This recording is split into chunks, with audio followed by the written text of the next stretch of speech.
سر پر خاندانی چادر اڑے، کمر پکڑ کے بے جان دھیرے دھیرے چلتی باران خان کے کمرے میں آئی تو وہ کمرے میں موجود نہیں تھا۔ موجود تو تب ہوتا نا جب وہ گھر میں ہوتا۔ وہ اپنے باپ اور چاچا کے ساتھ زمینوں پر گیا ہوا تھا۔ بے جان کو پریشانی نے آ گھیرا۔ نہ جانے باران زمینوں پر سے واپس کب آتا اور پھر آج رات میں اسے واپس کراچی جانا تھا۔ بے جان کچھ سوچ کر اس کے کمرے سے باہر نکل کے آئی تو دیکھو پھولوں کی طرح کھلے ہوئے چہرے کے ساتھ چمکتی ہوئی سلا ان کی جانب آ رہی تھی۔ اس کے خوبصورت لال ٹماٹر جیسے چہرے کو دیکھ بے جان کو دکھ تو ہوا۔ جانتی تھی تھوڑی دیر بعد وہ باران جیسے انسان کی قید میں جانے والی تھی، جس کا نام سن کر وہ بری طرح ڈر جاتی تھی، لیکن باران کی قید میں اس کی جان کو تو کوئی نقصان نہیں پہنچانا تھا۔ بے جان کو پتہ تھا باران سلا سے جتنا چڑھتا ہے اس کے قریب کبھی نہیں جائے گا اور پھر سلا کی حقیقت بھی کھل نہیں پائے گی۔ کیا ہوا بے جان، آپ نے مجھے بلایا؟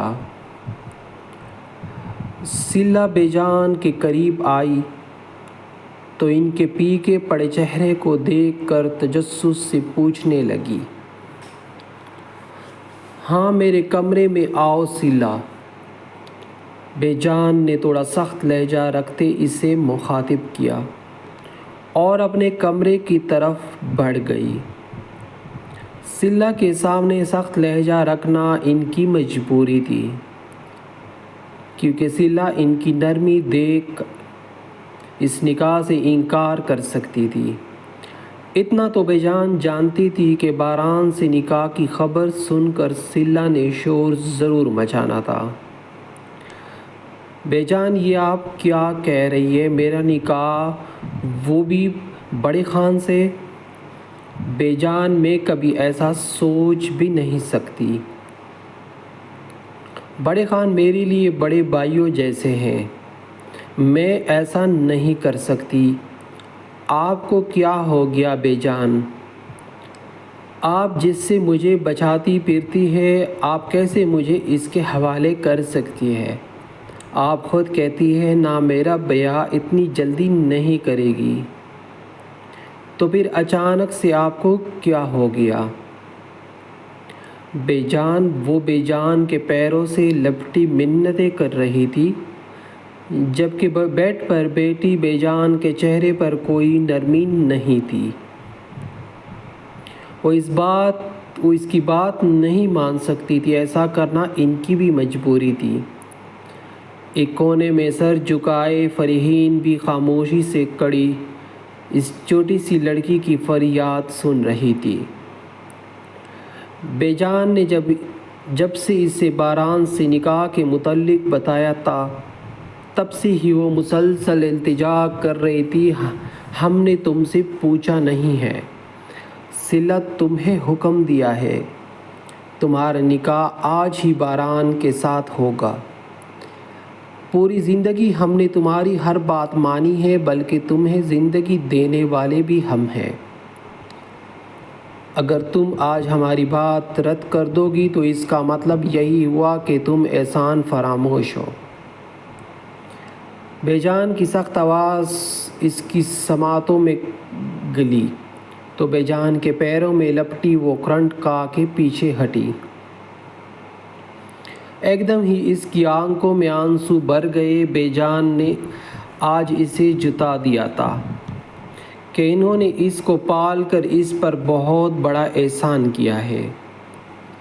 وہ آسمانی رنگ کا قمیص شلوار پہنی ہوئی تھی، دکھ میں ہونے کی وجہ سے اس وقت اس کا دوپٹہ دور پڑا ہوا تھا۔ اس وقت اسے کسی چیز کی پرواہ نہیں تھی، بس یہ پتہ تھا کہ بے جان اس کا نکاح بڑے خان سے کر رہے ہیں۔ اس نے بے دردی سے اپنی انگلیاں گال پر رگڑ کر آنسو صاف کیے اور پھر جھٹکے سے کڑی ہو گئی۔ ٹھیک ہے بے جان، میں آپ کے احسان کا بدلہ اتارنے کو تیار ہوں۔ اس کا لہجہ ایک دم ہی سرد ہو گیا تھا، جبکہ بے جان کے لبوں کے کنارے دھیرے سے پھیل گئے۔ وہ آئینے کے سامنے کھڑا اپنی نیلی شرٹ کے بٹن لگا رہا تھا۔ پیشانی پر بکھرے نم بال دیکھ اندازہ ہو رہا تھا کہ وہ شاور لے کر آیا ہے۔ گلابی انابی ہونٹوں پر کوئی گیت تھا جو وہ زیر لب گنگنا رہا تھا، کیونکہ تھوڑی دیر بعد ہی اسے کراچی کے لیے نکلنا تھا اور کراچی جا کے وہ سب سے پہلے اپنی محبت سے ملتا، جسے دیکھے ہوئے کافی عرصہ ہو گیا تھا۔ ابھی وہ مزید کچھ سوچتا جب بے جان اس کے کمرے میں آئی اور اس کی سوچوں کا تسلسل ہی ٹوٹ گیا۔ بے جان، آپ خیریت؟ مجھے بلاتے؟ بے جان کو دیکھ وہ خیریت سے آنکھیں پھیلائے پوچھنے لگی۔ بے جان خود چل کر کسی کے کمرے میں جائے ایسا بہت کم ہوتا تھا۔ باران، مجھے تو تم سے بہت ضروری بات کرنی ہے۔ بیٹا، بے جان سنجیدگی سے بولتی اس کے قریب آئی تو وہ بھی سنجیدہ ہو گیا۔ جی بے جان بولے۔ اس کی گہری کتائی آنکھیں بے جان کے چہرے پر ٹک گئی تھی۔ نہ جانے بے جان کو ایسا کیا بات کرنی تھی۔ باران، میں نے آج تک تم پر حکم نہیں چلایا، لیکن آج میں تم سے کچھ مانگنے آئی ہوں۔ میں امید کرتا ہوں کہ تم مجھے اداس نہیں کرو گے۔ بے جان نے اپنی جریوں والے ہاتھ اس کے آگے جوڑ دیے تھے۔ وہ سرعت سے ان کی طرف لپکا اور جوڑے ہوئے ہاتھ تھام لیے۔ بے جان، خدا کے لیے آپ ہاتھ تو نہ جوڑے۔ آپ بڑی ہے ہماری، اس حویلی پر آپ کا حکم چلتا ہے، کوئی آپ کی بات نہیں ٹال سکتا، تو پھر آج آپ یوں ہاتھ کیوں جوڑ رہی ہے؟ باران کا تجسس اب مزید بڑھ گیا تھا۔ اس کی سوالیہ نظریں بے جان کے چہرے پر اٹکی ہوئی تھی۔ باران، تم صلہ سے نکاح کر لو بیٹا۔ بے جان کے منہ سے نکلتا جملہ سن کر وہ کرنٹ کھا کے بے جان سے دور ہٹا۔ اسے اپنی سماعت پر یقین نہیں آ رہا تھا۔ یہ بے جان کیا بول رہی تھی، اور بے جان ایسا کیسے بول سکتی تھی؟ بے جان، آپ ہوش میں تو ہے؟ کیا بول رہی ہے؟ باران کو سمجھ نہیں آ رہا تھا کہ وہ اس وقت دکھ کا اظہار کرے یا غصے کا مظاہرہ۔ جس لڑکی کا نام سننا وہ گوارا نہیں کرتا تھا، بے جان اس سے نکاح کرنے کا بول رہی تھی۔ میں بالکل ہوش میں ہوں باران، میرے پاس وقت نہیں، تمہیں صلہ سے ابھی نکاح کرنا پڑے گا۔ اگر تم نے ایسا نہیں کیا تو بے جان مر گئی تمہارے لیے، بے جان نے کڑک آواز سے کہا تو باران ان کی شکل دیکھتا رہ گیا۔ بے جان، آپ کو کیا ہو گیا ہے؟ آپ ایسی لڑکی سے مجھے نکاح کرنے کا بول رہی ہے جس کی کوئی شناخت ہی نہیں ہے، جس کا خاندان کیا تھا ہمیں یہ بھی نہیں پتہ۔ آپ کیسے ایک گمنام لڑکی کا نکاح مجھ سے یعنی باران خانزادہ سے کر سکتی ہے؟ باران کو ایک دم ہی سخت کوفت نے آ گہرا تھا۔ وہ جو بھی اس کی ہمیں کوئی پرواہ نہیں، اگر تم نے ہماری بات نہیں مانی تو ہم پنکھے سے لٹک جائیں گے۔ اور یہ بات تم جانتے ہو باران، ہم اپنی بات کے کتنے پکے ہیں۔ بے جان کے لہجے کی پختگی باران سے پوشیدہ نہیں تھی۔ مجبور تھا، بے جان سے سخت کلامی نہیں کر سکتا تھا، اس لیے جبڑے بنچ کر رہ گیا۔ آپ مجھ سے بات کرنے آئی ہے بے جان، حویلی میں سے کوئی بھی نہیں مانے گا یہ بات۔ اگلے پل باران نے پھر کچھ سوچ کر بے جان کو ان کے ارادوں سے باز رکھنا چاہا۔ تمہیں سلا سے نکاح گھر والوں سے چھپ کر کرنا ہوگا باران۔ تم بس سلا سے نکاح کر لو، اس کا کوئی حق ادا نہ کرنا، یہاں تک کہ پلٹ کر بھی اسے نہیں دیکھنا۔ تم اپنا کہے اور گھر بھی بسا لو گے تو وہ اعتراض نہیں کرے گی۔ بس بیٹا اس اپنے نکاح میں لو، میں تمہارے پیر پڑتی ہوں۔ بے جان کی سختی ایک دم ہی نرمے میں بدل گئی تھی۔ وہ نم لہجے میں کہتی باران کے قدموں میں گرنے لگی۔ جب باران نے ان کے دونوں شانے تام کر انہیں روکا، بے جان میں نکاح کے لیے تیار ہوں، لیکن یاد رکھیے گا آپ، وہ لڑکی اب پل پل میری قید میں تڑپے گی، اور اس کے لیے آپ مجھ سے کوئی شکوہ بھی نہیں کر سکتی۔ اس نے تنفر سے گردن اکڑا کے سلا کے بارے میں سوچا اور پھر اس کا مستقبل سوچ کر طنزیہ مسکرا دیا۔ بے جان نے حویلی کے مکینوں سے چھپ کر باران اور سلا کا نکاح کرا دیا تھا، لیکن ابھی تک کسی کو اس بارے میں کوئی علم نہیں تھا۔ باران نے نکاح کے بعد سلا کی شکل تک دیکھنا گوارا نہیں کی تھی، جبکہ کمرے میں بیٹھی سلا اپنے نصیب پر رو رو کر تک گئی تھی۔ باران کو آج شام کراچی چلے جانا تھا، لیکن بے جان کے اصرار کے بعد وہ ایک دن یہاں اور ٹھہر گیا۔ آج تو اس نے بے جان کی بات مان لی تھی، لیکن اس نے سوچ لیا تھا کہ وہ اب حیدرآباد واپس نہیں آئے گا۔ بڑے سے ہوادار کمرے میں اس وقت ہوا کا عالم تھا۔ ایسا نہیں تھا کہ کمرے میں کوئی وجود نہیں تھا، کمرے میں اس وقت 2 افراد موجود تھے، لیکن دونوں ہی بالکل خاموش، اپنے دماغ لڑانے میں مصروف تھے۔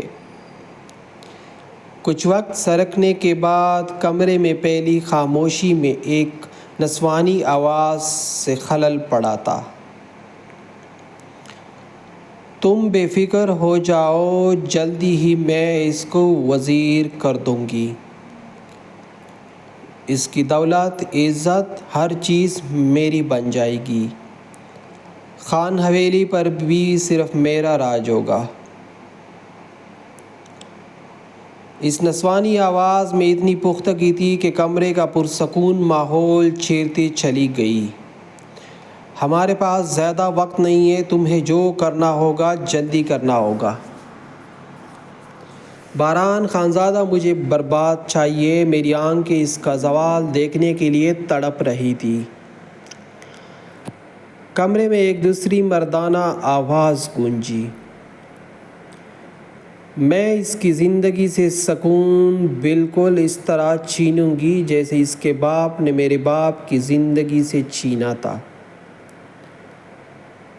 بلکہ اس کی ہی نہیں، اس کے پورے خاندان کا سکون چھین لو گی۔